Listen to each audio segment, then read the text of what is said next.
बोल श्यापति रामचंद्र की। बहुत बहुत हृदय से धन्यवाद परम आदरणीय व्याख्याकार जी। अभी मंचासीत होकर हमें रामचरितमानस की पावन गाथा, बाल्य उद्धार की पावन कथा को हमें सराबोर कर रही थी।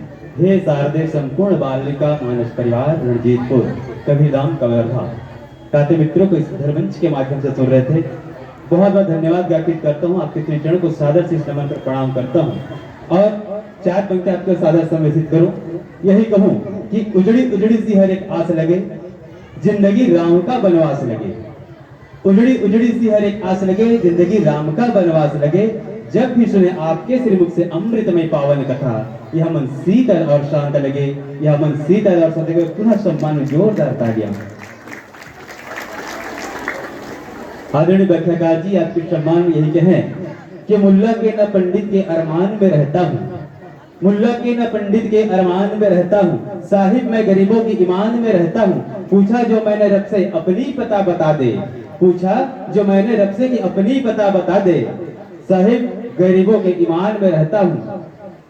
बोला प्रभु कि अपनी पता बता दे, बोले रेणुका साहू जी के मुस्कान में रहता हूँ, रेणुका साहू जी के मुस्कान में रहता हूँ। तुम्हें एक बार जोरदार सम्मान में तालियां।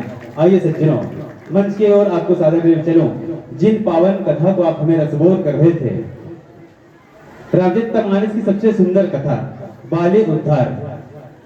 तीन ऐसे पात्र का हमें नाम उल्लेखित करके बता रहे थे कि जिन्हें भ्रम हो गया था कि वही सृष्टि के सबसे बलशाली है, और जब जब अभिमान चरम सीमा पर आई है, तब तब विनाश की ओर गतिमान हुआ है। रामचरितमानस साक्षात उदाहरण है सज्जनों। इसी बात का सुंदर दिव्य धर्म ज्ञान मंच के माध्यम से दे रहे थे। भगवान रामचंद्र जी जब 14 वर्ष के वनवास के जब विद्यमान हुए थे, तब उन्होंने किसी भी राजा मल्लाहों का साथ नहीं लिया था। जब माता सीता को उनका हरण हो जाता है, चाहते तो कौशल प्रदेश उनका ननिहाल था, वो बुला सकते थे अपने मामा नाना को, बुला सकते कि आइए नाना जी मेरा साथ ऐसा ही पत्ती आ चल पड़ा है, मेरा सहयोग कीजिए, लंका पे विजय प्राप्त करना है, सीता माता का हरण हो चला है। परंतु उन्होंने एक भी राजा मल्लाह का साथ नहीं लिया, उन्होंने एक भी संपत्तिकार को साथ नहीं लिया। उन्होंने लिया तो दिन दुखियों को साथ लिया, उन्हें निष्कृत लोगों को साथ लिया, ठुकराए हुए को साथ लिया, निष्ठा की राह पर चलने वाले लोगों को साथ लिया। उन्होंने ठुकराए हुए सुग्रीव को गले लगाया, बाली का साथ नहीं लिया। चाहते तो बाली को भी बुला सकते थे अपने संग में, क्योंकि बाली तो बलवान था, उनको वरदान ही प्राप्त है कि अगर कोई भी आपके सामने सूरवीर आता है, उसकी आधी शक्ति आप में समाहित हो जाती है। लेकिन आप सबों के बीच हम प्रश्न छोड़ते हैं सज्जनों, रामचरितमानस की अविरत धारा हम सब तो बैठे जरूर है, परंतु क्या ऐसी कारण रही कि भगवान रामचंद्र जी को बाली को छुपकर वध करना पड़ा? और जब भगवान रामचंद्र जी बाली को छुपकर वध करते, तब कहते हैं बड़े ही उनकी वाणी कठोर जरूर है, परंतु हृदय नरम हो चुका है। जब उनको याद होता है कि तो जगत के उद्धार करने वाले परमात्मा परमेश्वर भगवान श्री हरि हैं, जो दुनिया के नियंता है, वो आज इस पृथ्वी में सदाचार के आचरण को स्थापित करने के लिए मानव रूप में जन्म लेकर के आए हुए।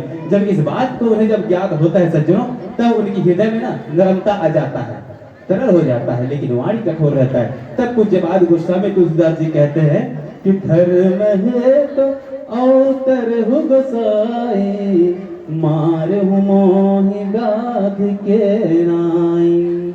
धर्म है तो अवतर हु गोसाई, मारहु मोहि व्याध के नाई। मैं बैरी सुग्रीव प्यारा, औगन कवन नाथ मोहि मारा। वाणी नरम है, उनकी कठोर है, लेकिन हृदय क्या है? नरम है उनका। कहते हैं कि धर्म है तो अवतरी गोसाई, मारु मोहि व्याधि की नाई। मैं बैरी सुग्रीव प्यारा, अवगन कवन नाथ मोहि मारा। मेरी से क्या दुश्मनी थी प्रभु, मैं तो आपका भक्त हूँ, मैं तो आपका सिरधार करने वाला हूँ, मेरी से क्या गलती थी जो मुझे आपको छुपकर मारा? सवाल करते हैं बाली प्रभु रामचंद्र जी कि क्यों मारा आप मुझे छुप करके? इसके पीछे एक आध्यात्मिक कारण है सज्जनों। जगत के नियंता चाहते तो एक ही बार में सामने से जाकर के मार सकते थे, परंतु उन्होंने ऐसा नहीं किया, छुप करके मारा। ये सवाल आप सबों के बीच में। दूसरी बात, तब इस पर बाली जी कहते कि जब ये बात को जब सुनते हैं, तब कहते हैं प्रभु रामचंद्र जी, आप कहते हैं कि आप तो धर्म का अवतार हो, धर्म की स्थापना के लिए सृष्टि के नियंता हो, और इस स्थापना के लिए आप जन्म लिया, परंतु आपने मुझे छुप कर क्यों मारा?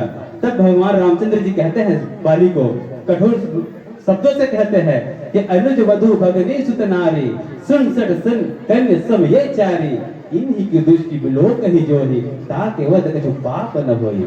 बहुत बहुत धन्यवाद ज्ञापित करता हूँ रेणुका साहू जी।